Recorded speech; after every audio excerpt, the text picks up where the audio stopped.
ยังขึ้นหน่อยแท้เนาะบ่เป็นสมกอกมาเก๊กพี่น้องเนาะไม่เป็นนี่จับเอาลูกโดยจับเอาเนาะแต่ว่าอีหล่าเดี๋ยวก็อย่างวะจับก่อนก็ได้อีหล่าเดี๋ยวทั้งไอซูเพิ่นอยู่ทั้งต่างประเทศเพิ่นก็เป็นคนลาวคือกันเนาะพี่น้องเลยเพิ่นให้ระเบามาซื้อเครื่องคองเนาะแล้วก็จะได้ความใครอย่ามีขอให้ร่ำให้รวยโชคให้มานปรารถนาสิ่งใดขอให้ได้สิ่งนั้นจงการปรารถนาเด้อสาธุ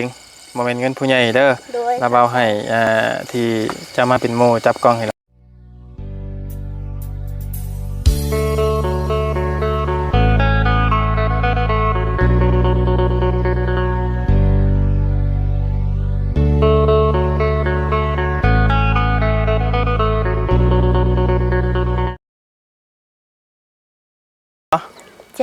แจ้งเนาะโดยพี่น้องเลยให้ทางอันน้องสาลีจับเนาะพี่น้องเอาก่อนอื่นทั้งมายาวกะทักทายกับสบายดีและสวัสดีพ่อแม่พี่น้องเนาะเบิร์ดผู้สู่คนพี่น้องเลยยินดีต้อนรับเข้าสู่ช่องของบ่ยาวซาแนลคือเก่าพ่อแม่พี่น้องเลยเนาะเอามาพ่อมาเจอกับบ่ยาวช่องของบ่ยาวซาแนลในตอนนี้พ่อแม่พี่น้องเลยทางบ่ยาวเองกะสิย่างไปเบิ่งไม้เบิ่งตอกพี่น้องเลยเนาะอยู่พุ่นแหละที่ว่าเพิ่นเฮ็ดแล้วที่เพิ่นพาแล้วนะพี่น้องเพราะว่าตั้งแต่มื้อที่ทางบ่ยาวไปกับโดยบ่ดีบ่เตียงไปพุ่นแหละกับทีมงานลาวใต้ไปทางหมู่บ้านตะลุยเนาะวันตะลุยแล้วก็เมืองตะโอ้ยพี่น้องเอ้ยการ2มื้อเนาะบ่ได้มาเบิ่งไม้เบิ่งตอกเนาะพอดีทางบ่ยาวเองก็มีงบน้องพี่น้องงบที่จะพาไม้พาตอกให้หลาเพิ่นนี่แหละพี่น้องเอ้ยทางน้องสาลีเนาะก็เลยที่นี่ก็สิไปเบิ่งแล้วก็สิเว้าเรื่องนั่นนึงพี่น้องเอ้ยเนาะเรื่องอันบ่เว้าหรอกพี่น้องเพราะว่าน้องเพิ่นจับกล้องให้บ่ยาวอยู่เนาะเดี๋ยวเพิ่นสิได้ยินเนาะเดี๋ยวเพิ่นบ่อยู่ก่อนฟังบ่ยาวเองจะให้จะว่าอธิบายให้พ่อแม่พี่น้องได้ฟังเนาะโดยก็ไปเบิ่งน้ำกันว่าไม้ตอกกอกลาตอนนี้เพิ่นพาได้ทำได้แล้วเนาะพี่น้องเลยก่อนอื่นทางบ่ยาวก็ตั้งขอบคุณทางเอโลเนาะที่เป็นจำนวนเงินสมทบ1 ล้านกีบแล้วก็ทางพาจารย์อยู่ฝั่งไทยเนาะที่ให้ทางบ่ยาวนี่มาสมทบพาไม้พาตอกนี่แหละพี่น้องเลยเนาะแล้วก็ทางล่าสุดเป็นทางไอซูพี่น้องเลยเป็นแต่ว่าทางไอซูนี่ต้องให้บ่ยาวซื้อเครื่องซื้อของโดยพ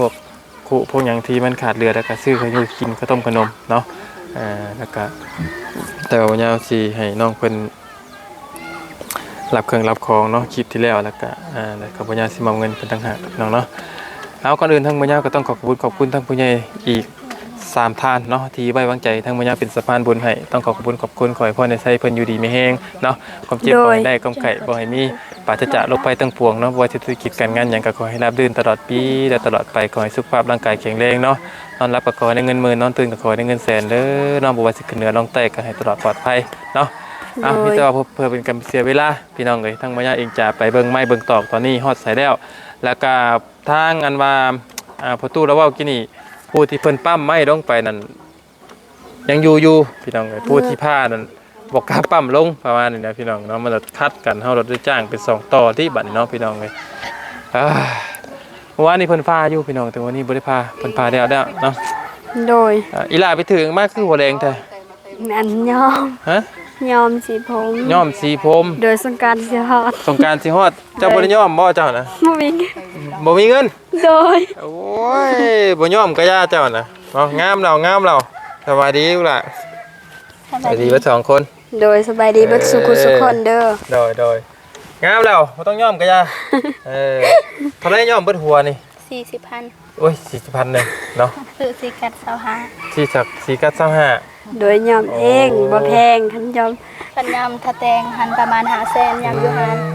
มันสิยากยังยอมผมถือปุ่มลงอันสะสีอันว่าตามศาสตร์โดยบ่ยากจักก็อยากยอมอยู่บ่ก็ยากแต่ว่าอยากอยู่โดยบ่ยอมไปย่าเป็นหยังเนาะจะสิยอมเป็นสีหยังอ่ะนะ สี สีนี่บ่ บ่ สีเทงทองบ่สีกัดบ่ โดย ย่อมสีกัดบ่ย่อมคืออันย่อมสีเขียวไปย่อมคือแมงบ่งนี่ สีเขียว สิดังเอ้ยเจ้าซื้อน้องหยังนี่ อาซอน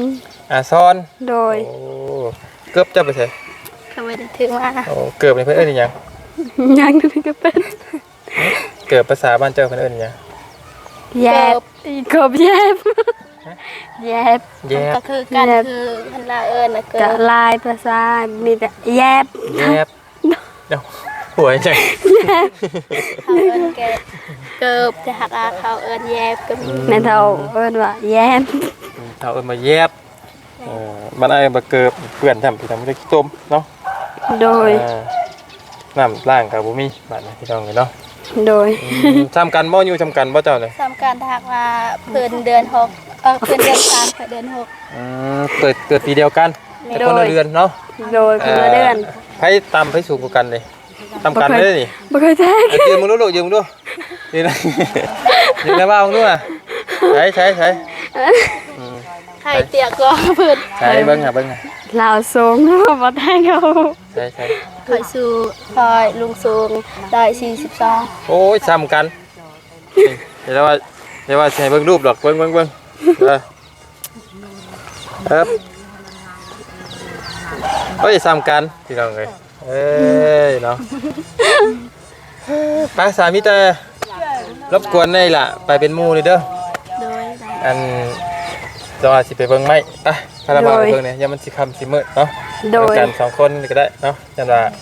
ตอนแรกว่าย่าว่าสิไปกับน้องเพิ่น2คนมันก็มันบ่คือนะพี่น้องเนาะ โดย มันบ่งามบ่ยาวก็เลยสิส่วนหมู่น้องเพิ่นก็นำไปลูกพาราบาลย่างดูเนาะ โดย อย่าเล่นป้ากันเด้อผมว่ามันบ้านข่อยได้นี่เนาะ ถ้าพาวันจัก แล่นป้าข่อยนี่พอแฮงครูบ่ให้บ่ยอม บ่ สีแดง ตอนสงกรานต์ก็บ่ให้บัดเขาเซ็ง การเฮาก็ ก็ยอมเป็นสีดำนั่ โอ้ น บ่ได้เฮาก็ย่องกลับคืนบ่ โดย อืม นั่นน่ะอาจารย์บ่ให้ อืม คันว่าบ่ยอมเอาออกกะอาจารย์ให้บ่ให้เขาเซ็ง โดให้ได้บ่เนาะ โดย นักเรียนได้ผมแดง ระเบียบมีระเบียบ เอ่อไปเบิ่งพี่น้องกันเนาะเพิ่นไล่เท่าไรแล้วพี่น้องกันเนาะ เบิ่งไม้เบิ่งตอกของน้องซาลี โดย น้องซาลีสิตั้งชื่อว่าน้องซาลีซะเนาะมัน โดย น้องซาลีว่าซะอายุซ้ำกันเลย เจ้าเขาเฮียนอยู่บ่ บ่ออกเขา ออกแล้ว แม่ขอเป็นพิการ แม่เจ้าเป็นพิการ แม่ พิการอยู่ใช่นะ แบบไปเฮ็ดเวียก ครึ่งนึงยัง อยู่ เฮ็ดเวียกบ่เป็น เฮ็ดเวียกบ่เป็นคันเขาบ่ มีแต่พ่อหรอก พ่อเฮ็ดให้สิเฮ็ดให้มีพ่อ อ๋อโอ้ยสบายดีเด้อล่ะไปใช่ล่ะตั้งกันไปใช้ ไปไปสวนไปเล่น งัวบ่จัก เลี้ยงงัว โดย สาวเลี้ยงงัวป่ะ โดยหลายงวงของเพิ่น งัวหลายคือว่ามาปั่นกันเนี่ย โตขับรถหันแล้วค่อยขี่ ขี่มาอีกเลยไปดีล่ะระวังล่มแล้วไปใช้น่ะเอ้า ไปบึงงัวมา เลี้ยงงัวป่ะโอ้ บ่ กันทหารรอได้ สาวลายเนาะบ้านน้องสาดีนี่ก็ได้ หลาย เจ้ากระดาวแพง สาวกระดองแพง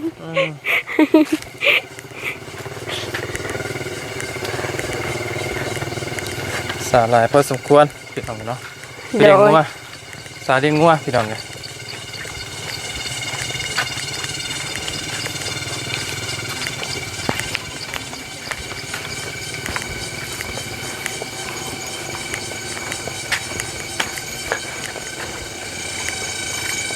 เฮ้ยยังหอดอยู่ไม่มีคนอยู่หันบ่ เด็กน้อย เออ พวกเบาเจ็บไปใส่ เฮ้อ พวกเบาเจ็บ น่ะบาดเจ็บ มาเจ็บเพิ่นไปเบิ่งครอบครัวใหม่นำ โอ้ เจอทางขึ้นกับมืนได้พี่น้องเนาะ โดยก็จะไปสัก เราขึ้นมาได้นี่เกิดมันมีอันเกิดมันเบิดลายเลย โดย แต่ กับประมาณนี้ จะไปใช้หำ ให้ดอก ไอ้ล่ะจำให้ละบาทเลยเด้อ โดย จะยังตามก้นละบาทเด้อ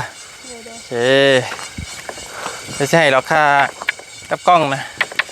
ค่าสีผมเจ้านะ ฉันสีพร้อมไหม ใช้จะมาแล้วเลย กะแล้วแต่ว่าคันสิตัดกะรู้สึกว่าตัดกะบ่เป็นแหละหาตัวหนึงหันน่ะตัดบ่ได้ฮิตทางพวกคอยน่ะตัดบ่ได้อันหนึ่งทันว่าสองครับ ฮีดอีกเลย โดยอลี มันฮีดหลายเนาะบ้านเจ้าเนาะ หลาย ไม่แต่ฮีดแท้เอ้ยยังกะฮี ฮี ด กระ อีก ปั๊มลงบ่ได้ยาน ที่คนลาว เราบ่มีฮีต ฮีดหลายฮีดเจ้าเลย หลาย ฮีดนั่นฮีดนี่ โดย มีแต่ฮีดเฮ้ยจังแม่นเพิ่นหนึ่งฮีดเลย ตัวนี้เขาบอกว่าปั๊มลง ยังทันปั๊ม เอ้าฮีดพี่น้องเลยหลายหน่อยฮีด โด กันเลย ยหลาย ในใจก็จะบอกกับเราว่ากินนะอันนี้เป็นหยังเราอ่ะจะว่าเพิ่นพาต่อบ่ได้บ่ อันหนึ่งแต่เขาปั๊มแล้วบ่ ตามเลยดินี่ พาบ่ได้อันหนึ่งค่ะ ฮีดบ่ โดยแบบ อันนี้มานี่ มันเจ้า ใช่ แบบสองขาบน่าเป็นแบบ ฮีดแบบไรเลยบอกว่า พาบ่ได้บูคนพวกพ่อเฒ่าแม่เฒ่ากับพ่อเฒ่าแม่เฒ่าว่าพาบ่ได้อันมีสองขาบเป็นที่บ่ นี่ดิ กัน อันมีสองต้น นี่ โดย นี่ใหญ่หนึงนี่ หูใหญ่อยู่แต่ว่าไม่ ใหญ่นี่แหละ บ่เป็นสิว่าอันมีสองต้นครับ ฮะ สองครับมีสองต้น อันตัวหนึ่งใส่ได้แต่ว่าตัวหนึ่งใส่บ่ได้ฮีทางนี้ตัวนี้แม่นเท่าว่า เดี๋ยวเด้อพี่ต้มหูแล้วพี่น้องเอ้ยพี่ต้มหูแล้วเอาอะไรอิงอยู่ต้นไม้นี่มี2ต้น โดย แต่ว่ามันอยู่ต้นเดียวกัน โดย ต้นไม้มี2แง่ม โดย บัดนี้น่ะกกนี่น่ะเอาบ่ได้บ่ โดย ฮีดเพิ่นบ่เท่บ่ แท้คันบ่มีในนั้นกะพาแล้ว ฮีดลายแถวบ้านเจ้านี่ โอ้ยมันสิพอเฮือนบ่ล่ะบัดนี้ บ่ บ่ลูกประเทศตัวมือให้ฮีดเจ้าดิบัดนี้อันนี้เสียแต่ได้มาทิ่มบัดนี้บ่เอาบัดนี้บ่ เฮ็ดพื้น ฮะ เฮ็ดพื้น เฮ็ดโอ้เราเอาสิได้ไหมดิ บ่ฮู้ เอาให้คนอื่นขายคนอื่นนี่ โดย เดี๋ยวนี้บ่ เขาซื้อหัน คันเขาซื้อกะขาย โอ้ความหมายน้องอันเพิ่นเว้านี่ประมาณนี้พี่น้องเอ้ยต้นไม้นี่มันอยู่ต้นเดียวกัน มีสองต้น แต่ว่ามันเป็นซองงามพี่น้องเอ้ยฮีดเพิ่น โดย เอาได้แต่อันเดียว อันที่2บ่ได้ ปะถ้าฮีดน่ะ ปะบ่ได้บ่ ปลาบ่ได้ เมื่อยน้ำฮีดเจ้าเล่บัดนี่ฮีดหลายเนาะ โดย บัดนั้นเลยหั่นได้แต่มันก็มีอยู่อันหนึงเพิ่นบ่ได้พาบ่ บ่ฮู้บ่ฮู้คือกัน เมื่อย เป็นกับคนพา ข่อยเมื่อยน้ำเจ้าได้บัดนี่เนาะ ตัวนี้ก็ยังอยู่นี่แหละ ยังแล้วก็ยานว่าหัก เขาพาว่าได้ คัน จะพากบพันเขาลองฟันแล้วก็ได้ มิตรว่านั่นแหละพี่น้องเอ้ย โดย แต่ไปที่เดียวถ้าถามบ่เตียงเนาะพี่น้องเอ้ยปรึกษากับบ่เตียงเบิ่งว่าเพิ่นสิแนวใดพี่น้องเอ้ยเนาะ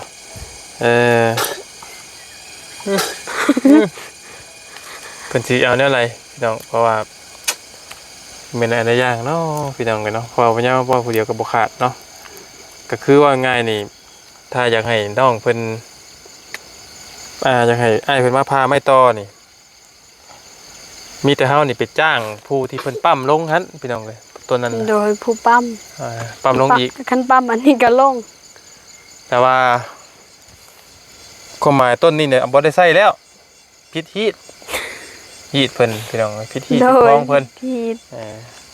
เพราะเพิ่นจะถึงบ่แล้วเนาะฮีดหลาย บ่ฮู้น้ำฮีดคือกัน มีเท่าบ่คือไผบอก พ่อเฒ่ากับแม่เฒ่า เอ้ยเนาะจังมันฮีดเนาะ โดย แห่ฮีดบ่ได้บ่ บ่ฮู้ เมื่อยน้ำเจ้าอันนี้เนาะป้าไปพาระบายเบิ่งไม้ก่อนมันได้มาอย่างนี้ โด นะ ย ก็จะพี่น้องเนาะ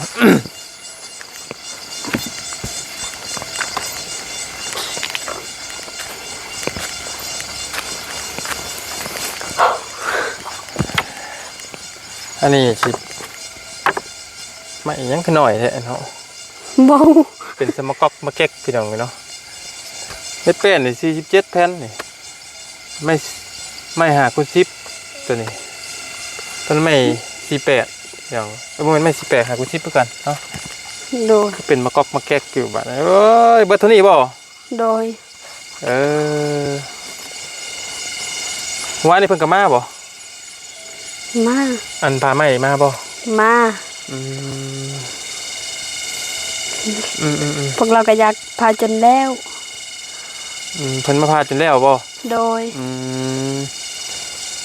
ไม่ยังหลายอยู่ได้พี่น้องเนาะแต่ค่าน้ำฮีดพี่น้องเว้ยพิษฮีดพิษคลอง ฮีดลาย ฮีดหลายเนาะ โดย กินข้าวแต่ละคำสิป่าเนี่ยก็ฮีดหลายพี่น้องเลย เมื่อยน้ำเจ้าฮีดคลองเจ้าเลยสมมติเอาลูกกับผัวเนี่ยฮีดหลายเลยเนาะ ลาย หลายป่ะ ลาย เพื่อชีได้ลูกกับผัวเพื่อชีได้ลูกได้เมียเนี่ยก็ง่ายพี่น้องฮีดเพิ่นเลยทางบ้านเจ้านี่คาลองกระเพงเนาะบ้านเจ้านี่เนาะ โดย คาลองเป็นแชน ตามผู้ใหญ่คันบ่เป็นกะน้อยคันบ่เป็นกะใหญ่ลาย ไม่ เมื่อยน้ำฮีด โดย เมื่อยน้ำฮีดเจ้าเนาะ ฮีดลายเมื่อยคือกัน แต่ว่าเมื่อยน้ำเจ้าเรากับบูยูพี่น้องก็จะคิดทำได้เลยเนาะจะประมาณนี้แหละเนาะไม่เป็นกัน โดย ยังเดือดลายอยู่นะตัวที่เพิ่นเพิ่นเอาลงกันเดือ2-3ต้นถ้าปูเป็นซอยไล่นี่เพิ่นว่าจะพ่อบ่ได้เงินเนาะไม่ตอกรอนพี่น้องเนาะระบาสิหลายไม้ตัวนั้นนะอันตัวเรื่องนะตัวฮีทเจ้านะ บ่ฮู้คือกันได้ยินแม่เฒ่าเว้าแนวนั้น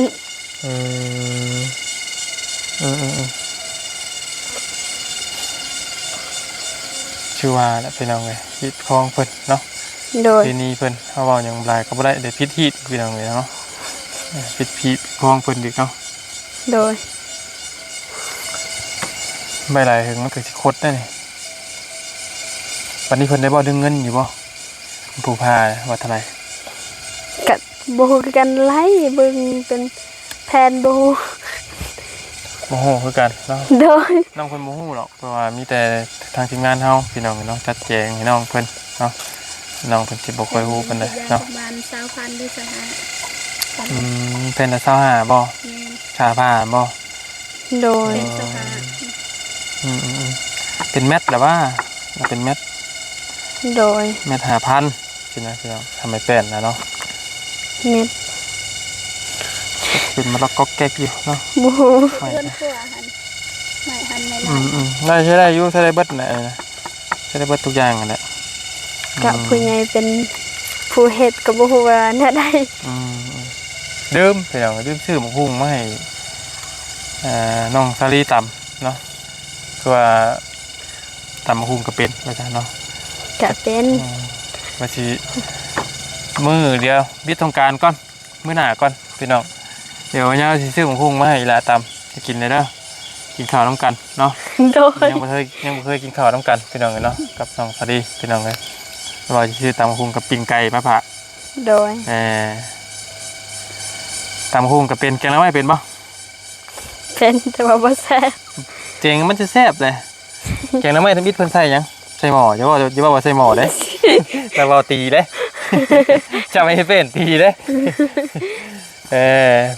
เอาว่าหยอกคุณโน้ฮอร์โมนกันพี่น้องกันเนาะจะคิดว่าอย่างนี้เพราะว่าไม่ตอกกะ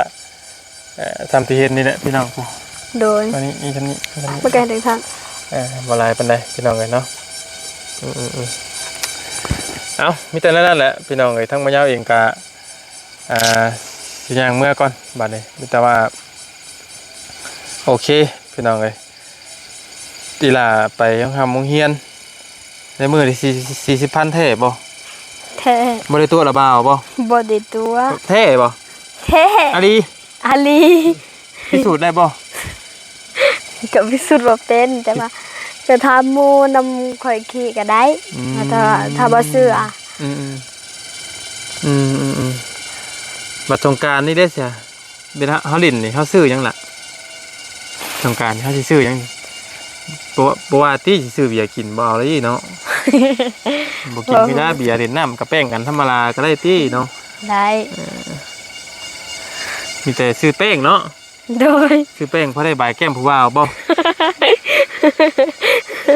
ว่าหยังแล้วว่าเอาผิดหม่องใด บ่ได้ผิดแต่ว่าอยากรู้ว่า บ้านเจ้าลิ้นนี่ได้ลิ้นเป็นระบบระเบียบอยู่บ่ บ่ฮู้ก็ตามเคยก็เล่นแถวบ้านนะ บ่เล่นแบบเป็นระบบระเบียบอยู่บ่แบบขี้ดื้อบ่ผู้บ่าวขี้ดื้อบ่ ขี้ดื้อ ขี้ดื้อ โดยขี้ดื้อผู้เว้า โอ้ยเนาะเพอสงกรานต์นี่ตะกี้บ้านบ่ยาวนี่ก็ขี้ดื้อกันนะพี่น้องเนาะมีแต่แบบผู้หญิงถือผู้ชายเลี้ยงล่ามนะพี่น้องก็ตรงเนาะบ้านเจ้าก็มีกันบ่ บ่ฮู้ก็เคยมีแต่ว่า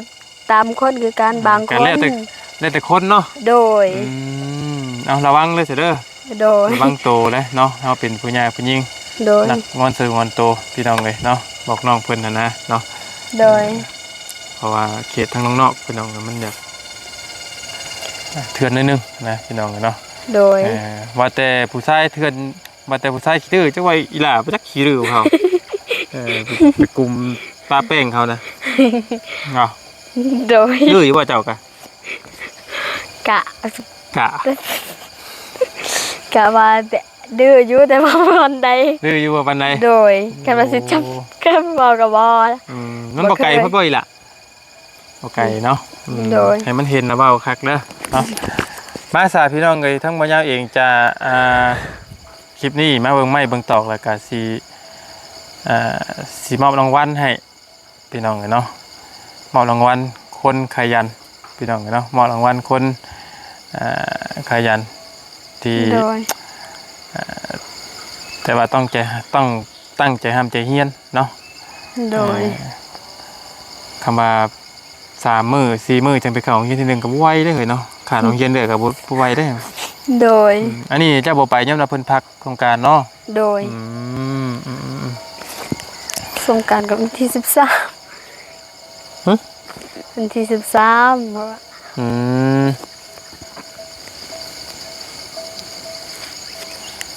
มาพี่น้องเอ้ยได้เงินดินสงกรานต์แล้วว่าซั่นเนาะ แต่จะอีหลาจะดินหลายเด้อ โดย เก็บไว้เขาของหำโรงเรียนเนาะเพราะว่าอ้ายเพิ่นซื้ออ้ายเพิ่นให้ระบาวมามอบให้นี่เพิ่นบ่ได้ให้มาเล่นระบาวสิ้นเปลืองเนาะ โดย เพิ่นให้ระบาวมาเอาเงินให้เจ้าซื้อเครื่องซื้อของให้นี่ให้เพิ่นพอซอยเจ้าพอได้บรรเทาเนาะ โดย เพิ่นทั้งอ้ายเพิ่นอยากส่งเสริมเรื่องการเรียนเนาะเห็นได้ยินแต่ว่าไปเข้าโรงเรียนไปแต่ละมื้ออาทิตย์หนึงได้อยู่40,000พี่น้องเลยแล้วก็บ่ได้กินหยังเนาะไปก็มีแต่ค่าน้ำมูกน้ำมันไปกลับมากินข้าวอยู่เพิ่นอยู่ซ่านพี่น้อง โด เนาะ ย ทั้งนี้ทั้งอ้ายเพิ่นเห็นเลยก็เลยอีโดนสงสารเนาะก็เลยเพิ่นได้ฝากเงินมาให้ว่ายาวนั่น100 ลอนพี่น้องเนาะลอน100ก็ได้อยู่2ล้าน2แสนเนาะพี่น้องเลย โดย เพราะว่า2 ล้าน1แสนเนาะเพราะว่า50นี่มันได้อยู่ล้านกับ50,000พี่น้องเลยเนาะ เนาะแต่ว่าพอดีคลิปที่แล้วบอดี้บอยู่พี่น้องเนาะเพิ่นไปอันยังก็ไปหาครอบครัวอื่นเนาะเครื่องของก็เลยอยู่รถพุ่นพี่น้องเนาะบ่ยาวก็เลยเฮ็ดเป็น2คลิปเนาะเพื่อบ่เป็นการเสียเวลาเพื่อบ่ถ่ายบอดี้มาพี่น้องเลยมีแต่ไปเรียนสงกรานต์ทำนี่พอบ่ สำนี้ก็ได้ ทำนี่ก็ได้ไปชื่อหยังนี่ กาแฟ กระแบงว่ามีว่าได้บ่ทำนี่นะ ได้ ได้บ่ ได้ ซ้ำซื้อแปลง10,000 ทำซื้อแป้ง10,000 ขายแปลง10,000 โดย คือมันเดือจากบ่ยาซื้อของซื้อเครื่องซื้อของซื้อนี่กินไหมน้องเพิ่นน่ะเดืออยู่100,000กับ60,000ไปต่างกันเนาะตัวเงินอันซื้อของมื้อเช้านี่เนาะแล้วก็ โดย กับตัวนี้เหลืออยู่ล้านหนึงพี่น้องเลยเนาะเท่ากับเหลือเงินอยู่ที่บ่ยาซื้อเครื่องซื้อของนั้นเท่าอยู่เหลือประมาณ1,100,000กับ60,000พี่น้องเนาะดีใจบ่นี่ ดีใจ บ่ให้ซะเป็นหยัง ใส่เงินเป็นอยู่บ่ เป็น ใส่เงินบ่เป็นนะหมอนี่เนาะเอ้าทำนี่ก็เพราะว่าไปยังอยู่สงกรานต์ โดยครับเข้าใจหลาย เพราะถ้าทำในเรื่องการเดินทั้งหลายเนี่ยพอได้ซื้อกับแป้ง ๆโดย นึ่งนี่เพิ่นว่าได้ไดทั้งเจ้า มุย มุยโบดไปโปน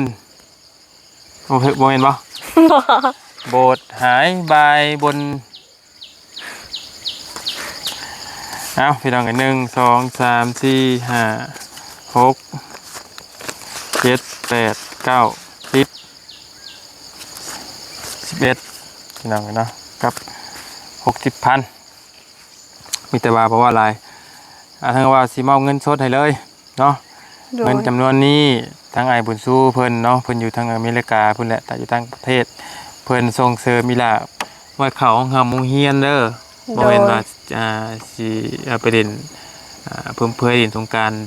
เบิดได้เนาะ โดยผลิตเบิดเนาะ ชื่อเล่นมื้อละแสนก็ได้ลูกเอ้ย โด เนาะ ย พอได้ซื้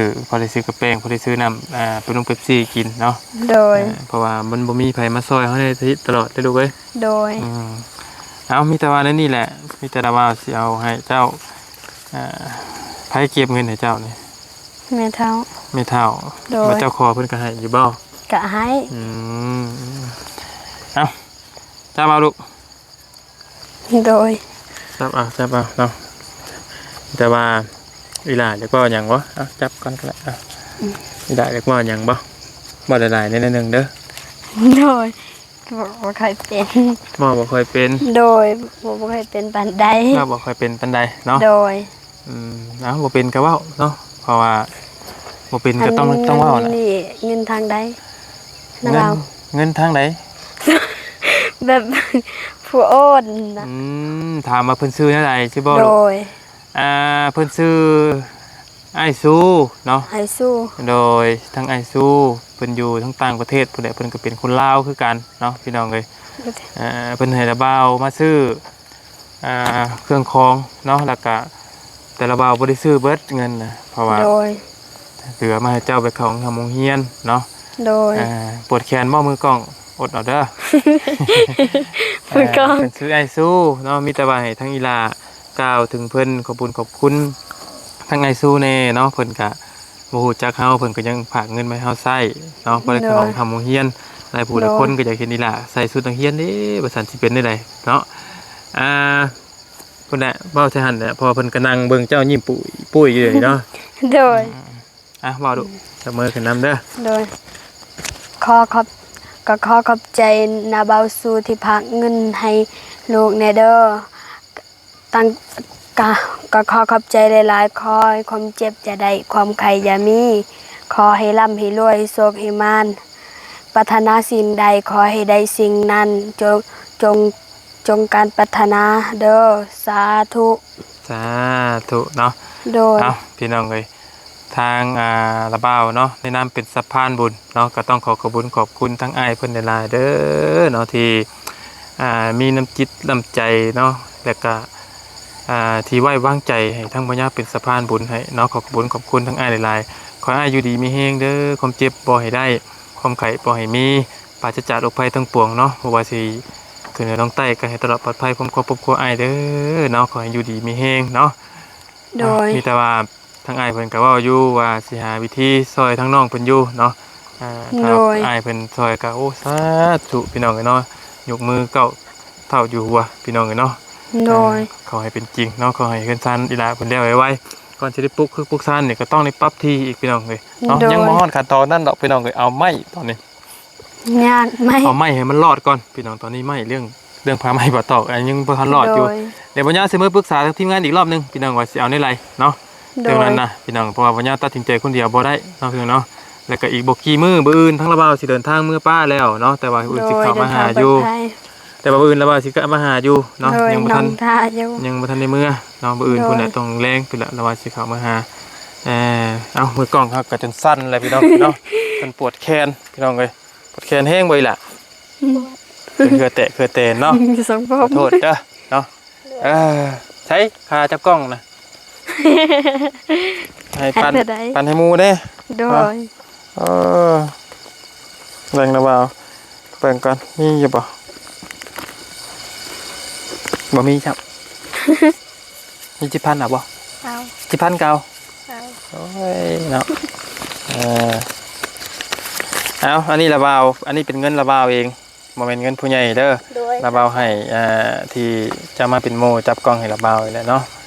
โดยโดย อาสาปะพักกันเมื่อเฮาบัดนี้ โดย ปะเมื่อลนนะมาลนนะพี่น้อง เกือบกับมาใส่ ปะเกือบกับบัตรใส่เลยพี่น้องเลย สองกุลโซลัวฉัน ก็ยัง ก็ว่าส่งกะ บ่พอดี ส่งกับพอดี โดย เจ้าส่งมาได้ใส่คือบ่พอดีไปยืมส่งเจ้าบ่มีบ่อยล่ะ กะมีต้นอาบาวเตียงพาน้องไปซื้ออยู่ตลาด โอ้ตะ โอ้ยได้ เกือบไปแล้วเกือบได้อัน คิดว่าลมแล้ว ได้เลือดทาปากแล้วพี่น้องเลยเนาะ โดย ป้าสาลูกหลานสบายดีเด้อเด้อสบายดี FC แน่นี่เนาะ โดยสบายดีเบิดสุขุสุคน โดยป้าโอเคพี่น้องไงมีแต่ว่าคำมันนั่นกับเจ้าให้มีตู้ไว้เด้อถ้าว่าเจ้าว่ามีตู้ไว้กันเนาะสำหรับคลิปนี้ทั้งบรรยากเองก็ต้องขอบคุณ